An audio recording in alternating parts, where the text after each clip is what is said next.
Oke, selamat malam Bapak Ibu sekalian. Senang sekali bisa bertemu kembali dengan Bapak Ibu. Agak ngos-ngosan saya. Baru nyampe, tapi saya masih mendengarkan dari awal. Ya, mendengarkan presentasi dari awal. Terima kasih untuk Mbak Farida. Beliau adalah seorang mahasiswi dari Gerobokan. Ya, semangat tetap walaupun kita belum pernah bertatap wajah ya. Oke, dan yang kedua adalah Mbak Kristia. Beliau seorang mahasiswi, seorang karyawati ya. Beliau juga dari Gerobokan. Tetap semangat ya. Oke, saya ikut semangat loh. Saya berbicara dengan dengan 2 orang anak-anak gadis, mahasiswi dan karyawan. Sedangkan mereka adalah anak-anak milenial, saya anak-anak ibu kolonial. Oke, tapi saya merasa muda kembali karena saya berbicara dengan anak-anak muda. Ya, di buku dikatakan dengan siapa Anda bergaul, dengan buku apa yang kita baca, ya, itu yang akan menjadikan karakter kita. Jadi kalau anak-anak muda itu tadi bergaul dengan orang-orang sukses, pasti ikut sukses. Ya, kalau saya bergaul dengan anak-anak muda, saya juga pasti ikut muda. Oke? Ya.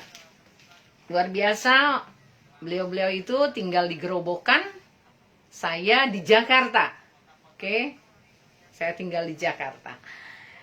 Oke, Bapak Ibu sekalian, judul hari ini saya akan bercerita tentang hidup adalah pilihan.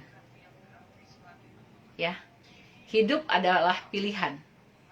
Boleh Bapak Ibu sekalian nanti teman-teman semua, anak-anak milenial menulis, kecilkan dulu sayangku, kecilkan ya. Oke, saya ditemanin dengan cucu saya. Oke, hidup adalah pilihan. Tinggal bagaimana kita memilih kehidupan tersebut. Kalau kita mau memilih kaya, kita bisa memperjuangkannya. Atau kita memilih hidup biasa-biasa saja, ya begini-begini saja, ya bisa juga.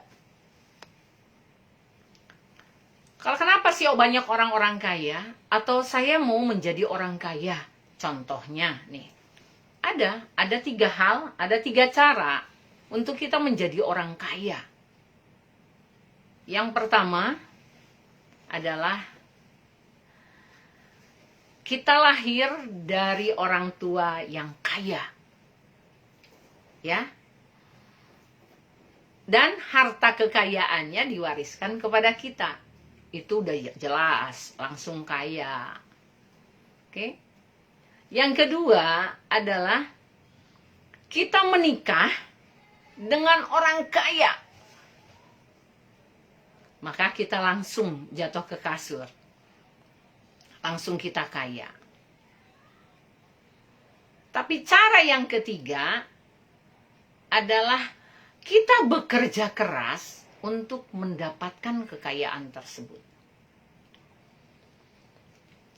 Nah, kira-kira di mana Bapak Ibu sekalian dengan saya ada posisi di mana kira-kira?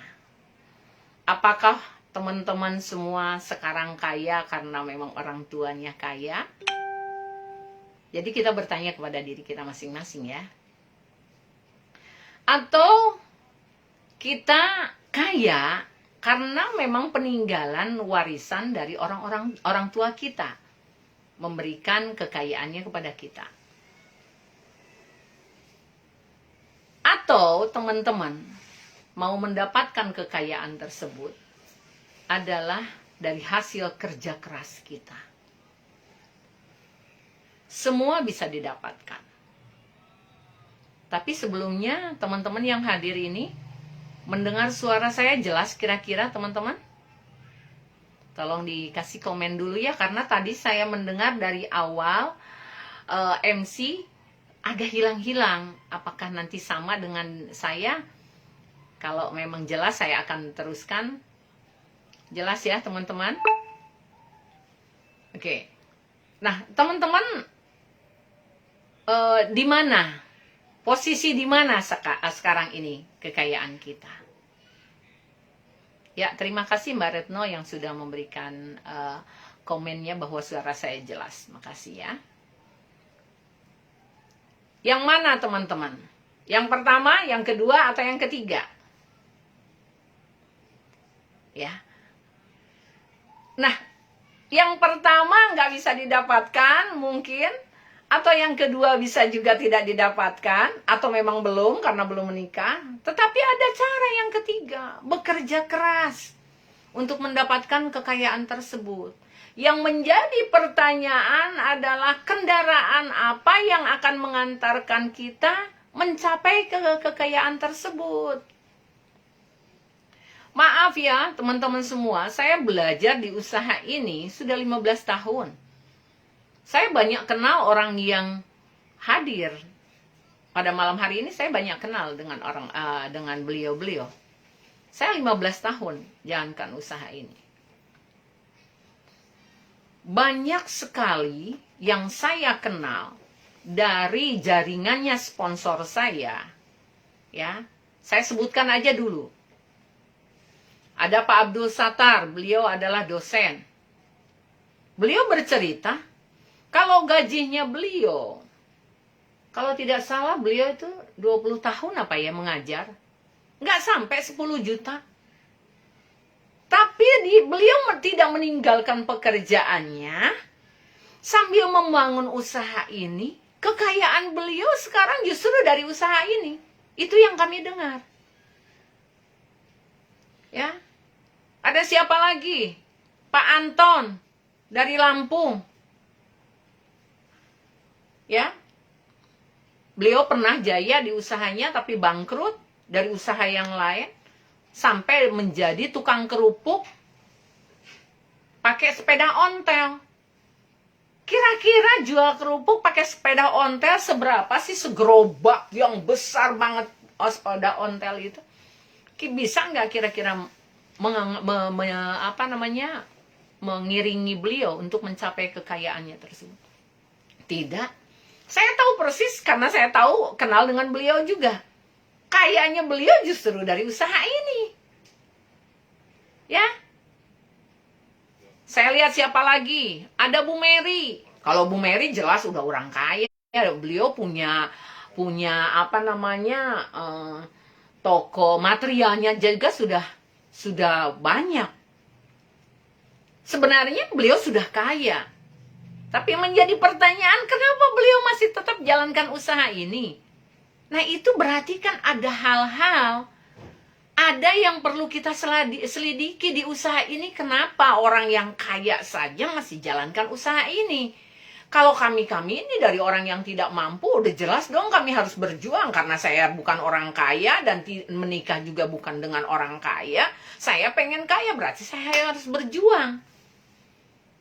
Untung ketemulah usaha TNC yang menjanjikan saya dan Anda bisa menjadi kaya kalau Anda mau memperjuangkannya. Siapa lagi? Pak Sueb di Kudus. Saya tahu persis kok.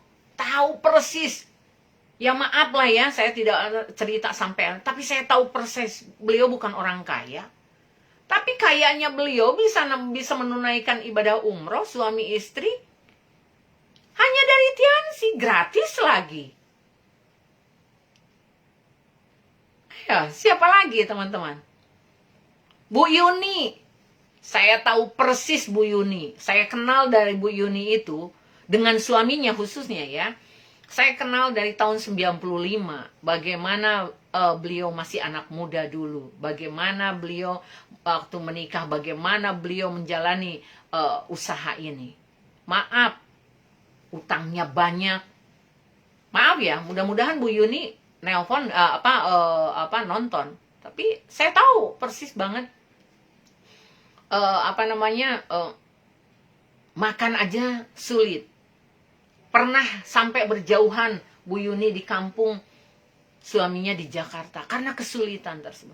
Tapi beliau berjuang melalui usaha ini. Ya, berjuang melalui usaha ini, sekarang rumahnya besar. Saya tahu persis rumahnya besar di Cilengsi sana. Punya mobil. Dapat reward 2.000 US dollar. Sekarang beliau bawa mobil sendiri. Sudah mendaftarkan haji beliau dengan orang tuanya. Haji loh Bapak Ibu sekalian, bukan umroh. Ya kan? Anaknya kuliah. Kemarin saya telepon, Bu Sin, nanti ya, telepon ya, nanti saya mau, mau aerobik dulu katanya. Bayangkan, dulu boro-boro aerobik, melalui usaha ini. Nah, beliau-beliau itu adalah jaringan sponsor saya. Saya adalah sponsor saya adalah Pak Didi. Beliau itu jaringan dari sponsor saya. Saya tahu banyak. Belum saya sebutkan lagi yang lain-lainnya. Siapa lagi? Ya, banyak sekali. Bahkan Bu Cynthia belum nikah sama Pak Didi, saya sudah berteman dengan Pak Didi. Tahun 95 saya sudah berteman dengan Pak Didi. Dan beliau mengajak lagi usaha sini. Saya akan ikuti orang di mana orang itu punya kredibilitas tinggi, punya kejujuran yang tinggi. Dan beliau memiliki hasil yang nyata. Beliau jalankan usaha ini 20 tahun, tapi hanya 5 tahun beliau bekerja. Hanya 5 tahun beliau bekerja. Yang 15 tahunnya cukup buat anak. Makanya 5 anaknya. Ya, jauh usianya, jauh banget dengan saya. Usia beliau jauh banget dengan saya. Kalau saya jalan sama beliau udah seperti berteman, udah seperti bersaudara, udah seperti orang tua. Ya, tidak ada lagi mau pelukan, mau cepak-cepiki, nggak ada lagi. Karena memang kita ada ketulusan. Jalankan usaha ini ada kejujuran, tidak ada neko-neko. Jadi 3 pilihan teman-teman. Ya, mau kaya dari mana? Tinggal pilih, orang tua kaya dan mewariskan kekayaannya kepada kita, nikah dengan orang kaya dan kita langsung jatuh ke dalam ke kasur, atau kita mau berjuang. Tidak ada yang tidak mungkin. Oh, sulit Bu Sinaga? Setuju. Sulit, setuju. Tanyakan sama orang-orang yang mengundang Bapak Ibu sekalian. Sulit, setuju. Tapi tidak ada yang mustahil. Melalui usaha ini walaupun sulit, selama Anda berjuang pasti bisa mendapatkannya. Susah Bu Sinaga? Setuju. Nih, jempol 2. Saya setuju susah. Lebih susah lagi Bapak Ibu sekalian menderita selamanya. Lebih baik kita berjuang 5 tahun mati-matian usaha ini. Selanjutnya kita tinggal memetik daripada Anda berpikir terus. Ya, tadi apa? Sulit, susah, ya, nggak ada yang nggak mungkin selama kita mau berjuang, Bapak Ibu sekalian. Tidak mungkin katanya, tidak mungkin lah, orang nggak mungkin akan tidak dilakukan. Tapi coba lakukan. Saya nggak akan bodoh, saya tidak bodoh menjalankan usaha ini. Kalau 15 tahun tidak ada hasilnya, saya nggak akan bodoh. Pak Satar seorang dosen UIN Semarang, 20 tahun gajinya tidak ada 10 juta, tapi sekarang aset beliau lebih dari 3M dari usaha ini. Kalau saya bohong, berarti Pak Satar yang bohong. Kiai Abdul Satar yang bohong, berarti beliau yang berdosa.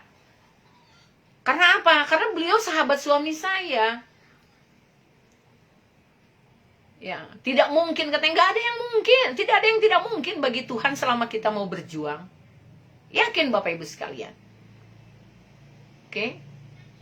Kendaraan ini, oh Bu Sinaga bukan segala-galanya Tiansi, saya setuju.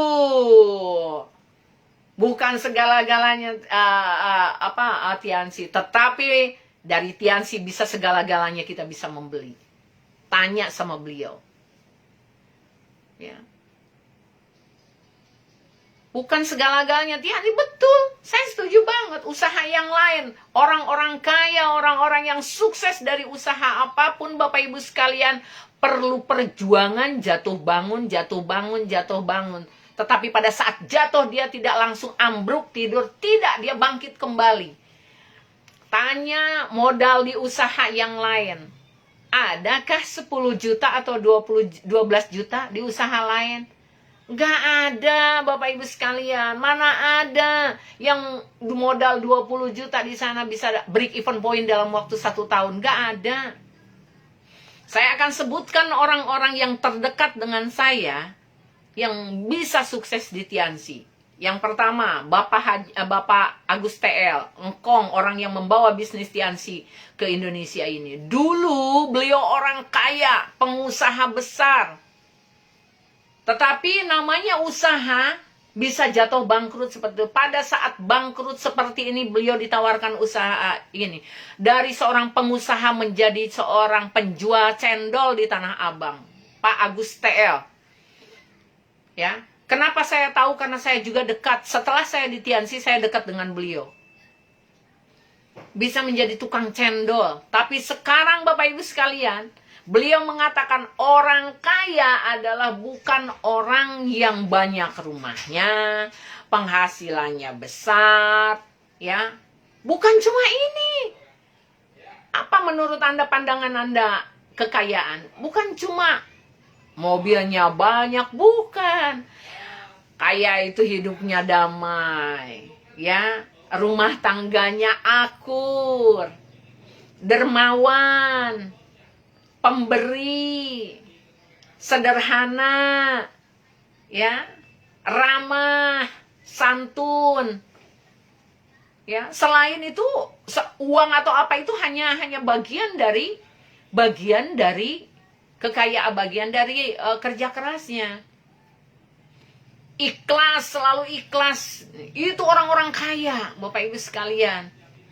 Ya. Itu Pak Agus TL. Dan beliau mengatakan orang kaya itu apabila penghasilannya bukan dari gajinya, tetapi penghasilannya adalah dari anak atau cucunya penghasilannya. Jadi contoh kalau sudah dapat gaji, ya, beliau belikan contohnya apartemen atau rumah, ya, atau kos-kosan atau apa. Nah, hasil dari situ beranak lagi, penghasilannya dibelikan lagi, itu anak dan cucunya, itu baru orang kaya, kata Pak Agus TL. Di bawah Pak Agus TL ada Pak Kiai Haji Rudi M. Nur. Saya juga dekat dengan beliau, Bapak Ibu sekalian. Saya dekat dengan keluarga beliau, dekat banget. Waktu orang tuanya meninggal, saya langsung duluan berangkat beresin rumahnya. Pak Haji belum datang, Pak Rudi M. Nur belum datang, saya sudah membereskan rumahnya. Sebelum jenazah datang ke rumahnya, saya sudah siapkan semuanya. Saya tidak kenal dengan beliau, tapi jalur usaha saya, jalur bisnis saya ada dengan beliau. Saya lakukan keikhlasan, ketulusan hati. Beliau mengajarkan bukan cuma mencari uang, tapi mencari keberkahan untuk modal ke surga nanti. Lakukan hal-hal ikhlas. Dan itu saya dapatkan di usaha ini. Oke. Pak Haji Rudi M. Nur adalah orang yang pertama yang mendapatkan BMW di Berlin, di Jerman sana.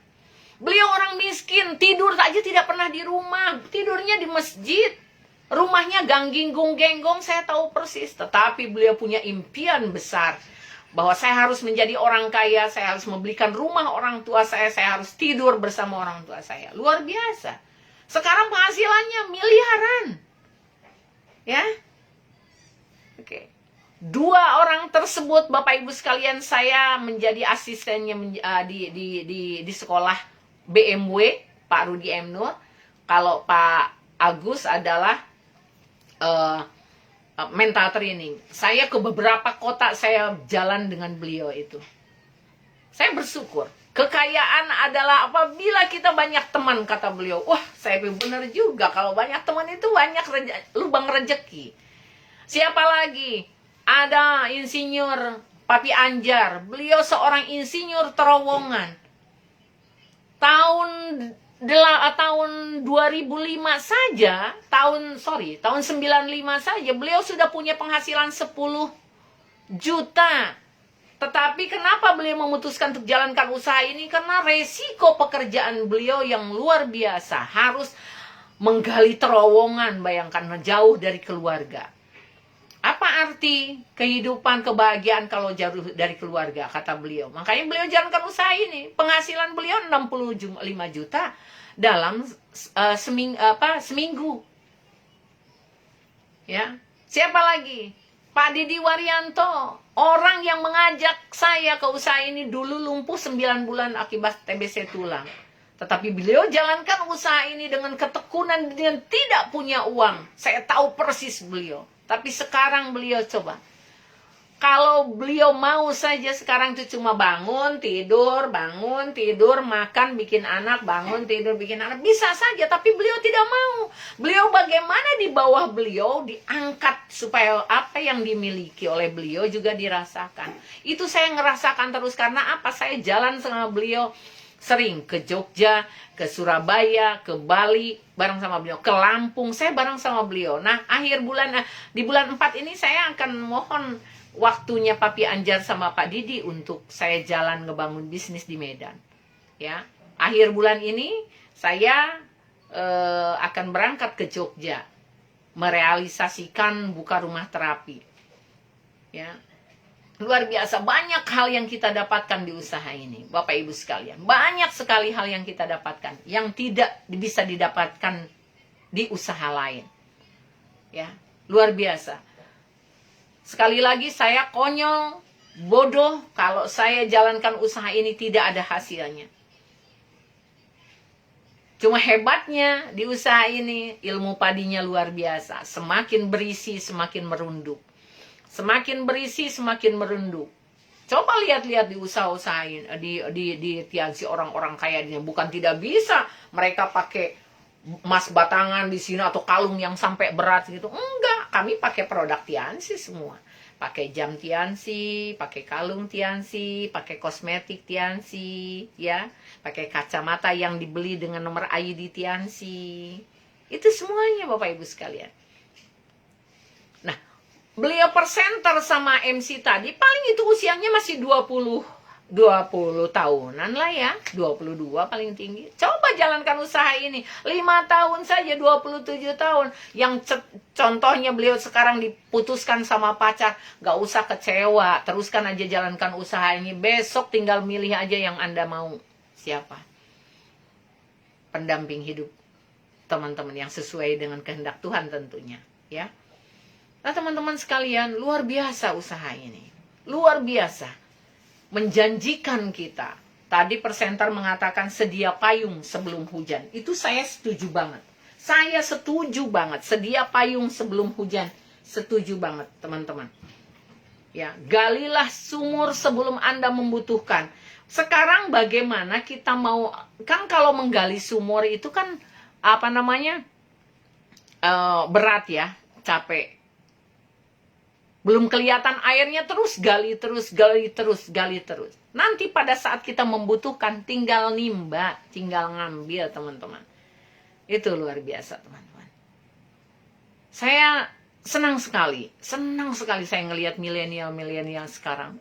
Gila-gilaan para milenial sekarang itu yang jalankan usaha Tiansi, penghasilannya. Kira-kira masih mau mencari pekerjaan lain nggak? Mereka itu nggak akan teman-teman, nggak akan mencari usaha lain lagi. Beliau akan membangun aset terus di usaha ini, ya. Saya masih dikasih waktu, masih ada waktu kira-kira ya. Oke, masih ada waktu. Nah, takutnya kelamaan karena tadi hebat ya, persenternya cepat juga. Gak usah teman-teman yang baru pertama kali mendengarkan usaha ini. Kalau tadi yang dijelaskan oleh Mbak Kristia itu kurang jelas, gak apa-apa, gak usah pikirkan. Lihat lagi aja, terus aja. Kalau diundang datang terus, diundang datang terus, lama-lama mengundang terus, sambil belajar terus begitu, gak usah pikirkan. Tapi pikirkan yang 7 langkahnya. Ya, 7 langkahnya pikirkan. Yang pertama adalah impiannya. Pak Agus TL, Pak Rudi, Papi Anjar, sama Pak Didi, beliau tidak akan bertahan di usaha ini kalau tidak memiliki impian yang besar. Sama, saya juga tidak, saya bisa saja teman-teman berhenti di usaha ini. Ya, kalau tidak ada punya impian yang besar. Saya pernah mengalami jatuh bangun di usaha ini. Pernah habis jaringan saya tetap berjalan kok. Pada saat saya habis jaringan saya belajar terus mendampingi Pak Agus TL keliling menjadi seorang asistennya mental training. Pada saat saya jatuh jalankan jaringan saya mendampingi Pak Rudi M. Nur, mendampingi sebagai asistennya di BMW. Basic BMW. Basic workshop ya di BMW lah, saya jadi lupa lagi namanya ya. Nah, setelah saya jatuh bangun lagi jalankan usaha ini, saya lama sempat nggak ketemu sama Pak Didi. Saya menekuni tentang kesehatan. Bapak Ibu sekalian, dari hasil kalau cumanya saya langsung nyungsep, saya berhenti, saya nggak tahu lagi mau jadi apa. Tetapi saya tetap menekuni kesehatan. Saya dikirim perusahaan ke Cina, ke Taiwan, ke Filipina, ke Hong Kong. Tetap saya mempelajari tentang kesehatan. Saya punya ilmunya, saya buka rumah terapi. Satu pengalaman Bapak Ibu sekalian. Tadi pagi, ya, ada pasien saya, pejabat Pertamina. Pejabat Pertamina. Beliau kena kanker darah, kena kanker ginjal, kena kanker lever, kena kanker paru, kena osteoartritis, osteoporosis, kena HMP, saraf kejepit, dan lumpuh. Total tidak bisa bergerak apa-apa. 6 bulan yang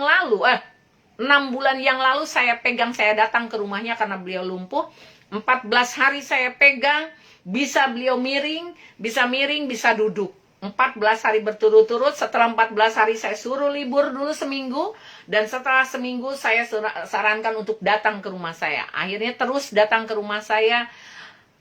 Dalam waktu 5 bulan beliau bisa jalan kembali. Apa beliau katakan waktu ke rumah saya? Bu Sinaga, saya sebagai pejabat di Pertamina,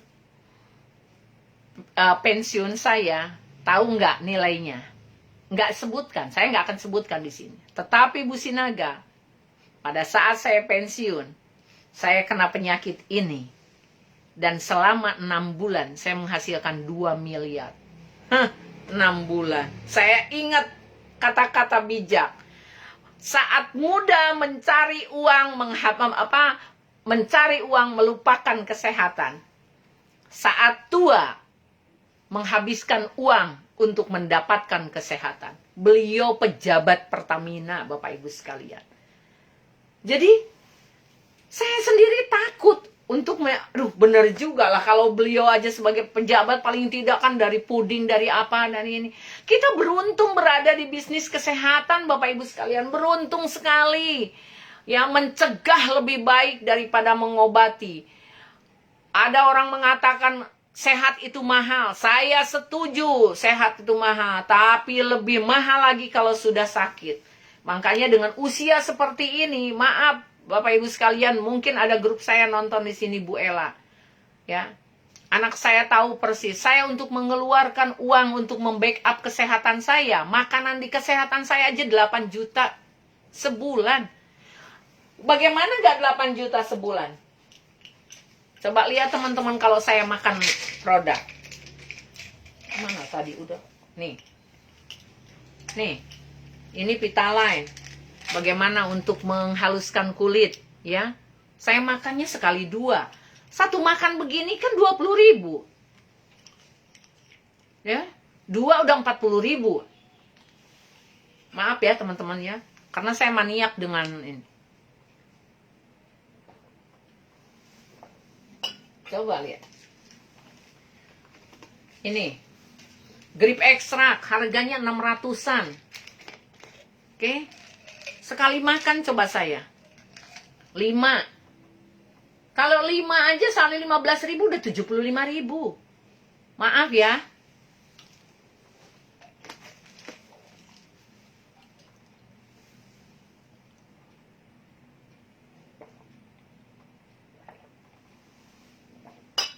Belum lagi sebentar lagi spirulinanya supaya tetap membuat wajah cerah. ginsengnya, zinc di masa COVID seperti ini diperlukan sekali. Ginseng ini ya, zinc ini diperlukan banget. Belum lagi cordyceps, ini yang luar biasa yang untuk mencegah COVID ini. Nah, Bapak Ibu sekalian, itu kalau seorang, tadi pagi saya ada dokter spesialis ginjal kena penyakit ginjal. Dalam hati, oh ya Allah, kalau dokter spesialis ginjal aja udah kena ginjal, apalagi kita yang bukan seperti itu. Wah, makanya saya sampai mengcover, membackup kesehatan saya melalui kesehatan ini bisa sampai jutaan itu. Benar, bukan karena saya sombong, tetapi saya hanya berbagi sharing buat teman-teman semua, mencegah lebih baik daripada mengobati, ya. Nah, Bapak Ibu sekalian, dari yang tadi saya sebutkan hidup adalah pilihan. Coba teman-teman tolong simak dulu kata-kata saya. Saya dalam waktu 2 minggu ini saya menghadapi teman-teman, saudara, tetangga, ya, pasien juga yang meninggal. Saya akan utamakan menyelawat daripada saya datang ke pesta. Di Alkitab dikatakan lebih baik datang ke rumah duka daripada ke rumah pesta. Karena apa? Kalau kita datang menyelawat, kalau kita datang ke rumah duka, itu mengingatkan kita bahwa suatu saat pun nanti kita akan kembali seperti itu. Ya, saya yakin nih ada Pak Ustadz nih di sini. Ya, jadi di orang Batak itu kalau ada yang meninggal pasti selalu memberikan kata-kata penghiburan.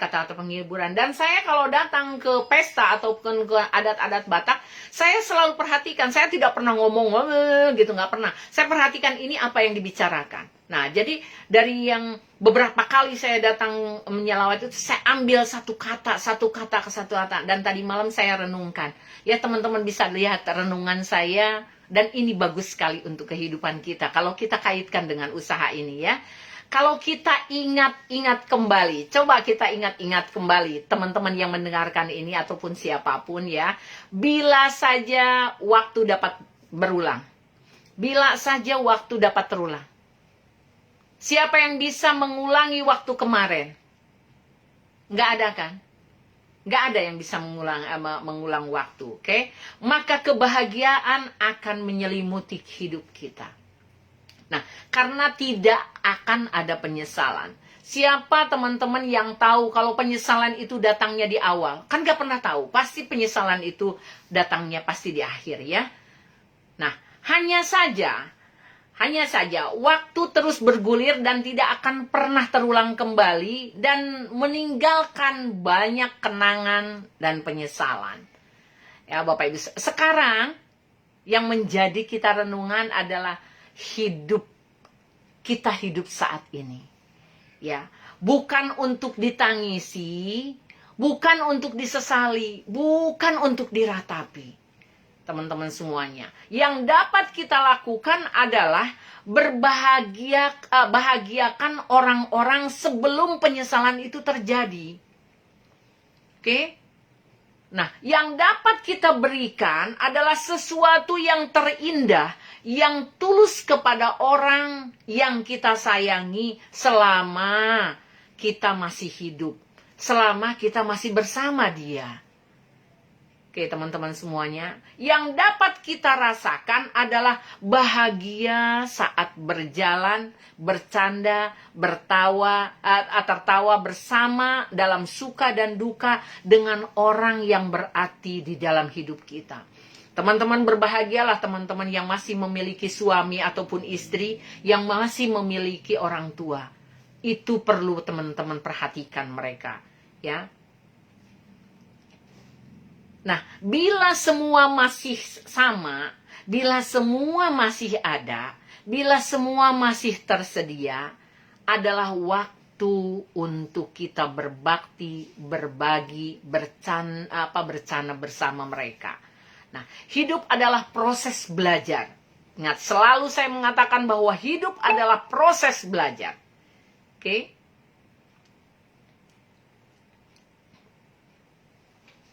Apa saya bilang tadi, ya? Hidup adalah proses belajar dan perlu berjuang, teman-teman semuanya. Berjuang menaklukkan diri sendiri, itu yang paling sulit. Godaan untuk jalankan usaha ini adalah pada saat menaklukkan diri sendiri, itu yang paling sulit. Lawan di dalam kehidupan kita ini adalah diri kita sendiri. Oke, berjuang memperbaiki diri lebih baik lagi. Berjuang menjadi yang terindah bagi orang-orang sekitar kita dan bagi diri kita sendiri. Oke, perjuangan memang sulit. Tadi saya katakan, menjalankan usaha ini tidak mudah, tapi sederhana. Sulit apabila kita hanya memikirkan saja. Tetapi kalau kita menjalankannya dengan ikhlas, dengan tulus, tidak ada yang mustahil bagi Tuhan. Ya. Nah, perjuangan memang sulit, tapi bukan untuk berarti tidak bisa kita lakukan. Oke, semua butuh pengorbanan. Apa usaha kita, di bidang apa yang namanya perjuangan itu perlu, teman-teman semuanya. Ya, perlu pengorbanan. Jadi mari kita mengisi hidup kita ini agar lebih baik lagi, penuh cinta kasih, kasih sayang, ya, kesabaran, kebijaksanaan, dan tekad mulia agar kita mampu menghadapi kehidupan ini yang serba tidak pasti. Siapa yang tahu kehidupan kita yang pasti, teman-teman? Ada yang tahu? Selangkah hidup kita ke depan, 1 menit kita dari saat kita bicara, apa yang tahu? Semua rahasia ilahi. Maka dari itu, teman-teman, mari kita sama-sama berjuang. Eratkan persaudaraan dengan orang yang mengundang usaha ini. Bisnis ini, uang akan datang sendiri apabila keikhlasan, hubungan baik tetap kita jaga. Ya, Bapak Ibu sekalian, dan yang menjadi pejuang yang baik untuk diri kita sendiri dan orang banyak. Bapak Ibu sekalian, senang rasanya. Saya ingin rasanya berbagi banyak, ya, tetapi karena waktu dan kita mohon kepada Tuhan, saya hanya pesan kepada teman-teman, libatkan Tuhan dalam setiap perjalanan hidup kita. Libatkan Tuhan, dahulukan nama Tuhan di saat kita melakukan pekerjaan apapun. Ya, Bapak Ibu sekalian. Karena apa? Kehidupan kita rahasia. Kita tidak tahu hari ini, besok, atau lusa. Apakah kita akan menggapai impian tersebut sampai tercapai usia kita? Apakah hanya rencana kita saja? Rencana Tuhan kita tidak tahu. Semuanya serahkan dulu ke dalam tangan Tuhan, dalam pekerjaan apapun, dan tetap sukacita, keikhlasan, dan penuh kejujuran. Salam hormat Ibu Sinaga di Jakarta. Salam sehat untuk semuanya. Terima kasih. Selamat malam.